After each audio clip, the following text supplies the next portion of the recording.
Domingo de Soto nació en Segovia a finales de 1494 o principios de 1495 y murió en Salamanca el 15 de noviembre de 1560. Cursó estudios en la Universidad de Alcalá y en el Colegio de Dominicos en París. Vuelto a España en 1520, fue nombrado catedrático de Metafísica en la Universidad de Alcalá, puesto en el que destacó como intérprete de la filosofía aristotélica.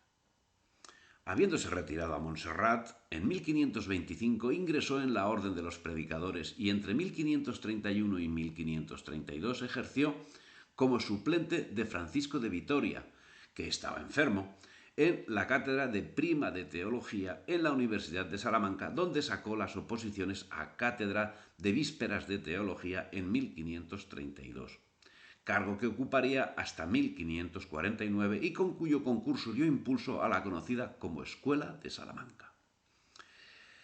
La actividad de estos dos astros de la cultura haría que la Universidad de Salamanca alcanzase sus mayores cotas, señalándose como la primera universidad del mundo. Hombre polifacético, trató de diversos temas, destacando en esta época por su defensa de los derechos de los más humildes, lo que le llevó a publicar en español y en latín su Deliberación en la causa de los pobres. Estrella en el estudio del derecho, está considerado, junto a Francisco de Vitoria, cofundador del derecho internacional moderno, destacando también en campos como la teología, la lógica, la filosofía o la economía, y también en la física, donde destaca como uno de los principales precursores de la mecánica moderna, a la que aportó una idea capital, que es, cuando un grave cae a través de un medio homogéneo desde una altura, se mueve con mayor velocidad al final que al principio. Pero además, su velocidad se incrementa de un modo uniformemente disforme. Además, señaló que la Tierra es quien mueve los cuerpos en caída libre, incluso sin estar en contacto con ellos. En sus Cuestiones, de 1545, sobre los 8 libros de física de Aristóteles, señaló que podía obtenerse la distancia recorrida por un cuerpo en caída libre por el teorema que el Merton College de Oxford determinó en el siglo XIV, por el cual se demostraba que un cuerpo en caída libre con velocidad inicial 0 y al llegar al suelo lleva una velocidad final de 10. La distancia recorrida será la misma que si va con una velocidad constante, igual a la media de esos dos extremos. También afirmó que un cuerpo en el vacío cae con la misma velocidad en movimiento uniformemente acelerado, independientemente de su resistencia interna. Sus conocimientos de física son puestos de manifiesto por Galileo, quien lo menciona en su Tractatus de Elementis. Las ideas de Domingo de Soto serían desarrolladas más de un siglo después por Isaac Newton. Bueno, lo diremos como lo dicen, Isaac Newton, que es como lo entendemos, pero yo leo Isaac Newton. En el terreno de la economía, trató sobre la legitimidad de los préstamos y los negocios bancarios, a los que encontraba enfrentados con la doctrina de la Iglesia, defendiendo que si bien es lícita la búsqueda del beneficio, es criticable la práctica de la usura.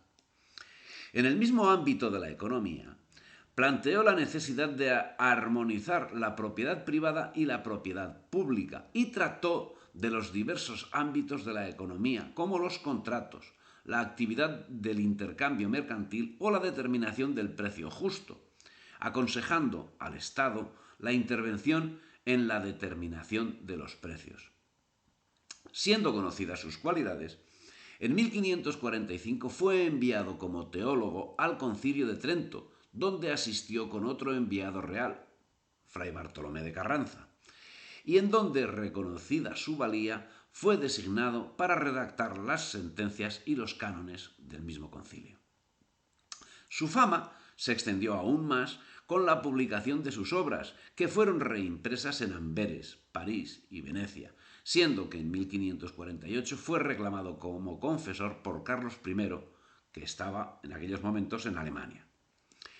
Esta circunstancia hizo que participase como redactor de la Dieta de Habsburgo, celebrada tras la batalla de Mühlberg, donde fue proclamado decreto imperial que regulaba la observancia de la religión y que permitía el matrimonio de los clérigos, así como la comunión de los fieles bajo las dos especies.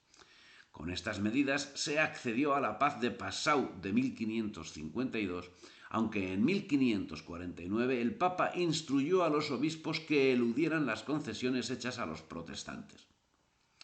Tomó parte directa en la controversia de Valladolid, celebrada entre Bartolomé de las Casas y Ginés de Sepúlveda en los años 1550 y 1551, y fue asiduo colaborador de la Inquisición en cuestiones doctrinales.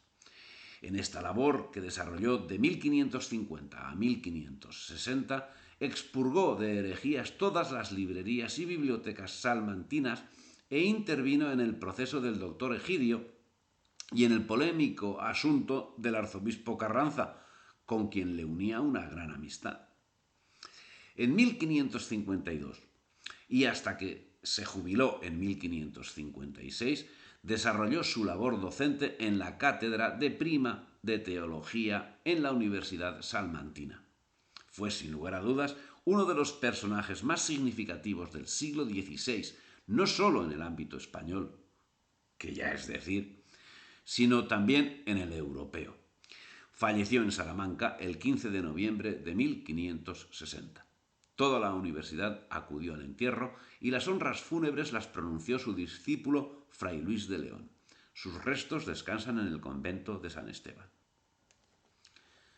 Gloria a Domingo de Soto.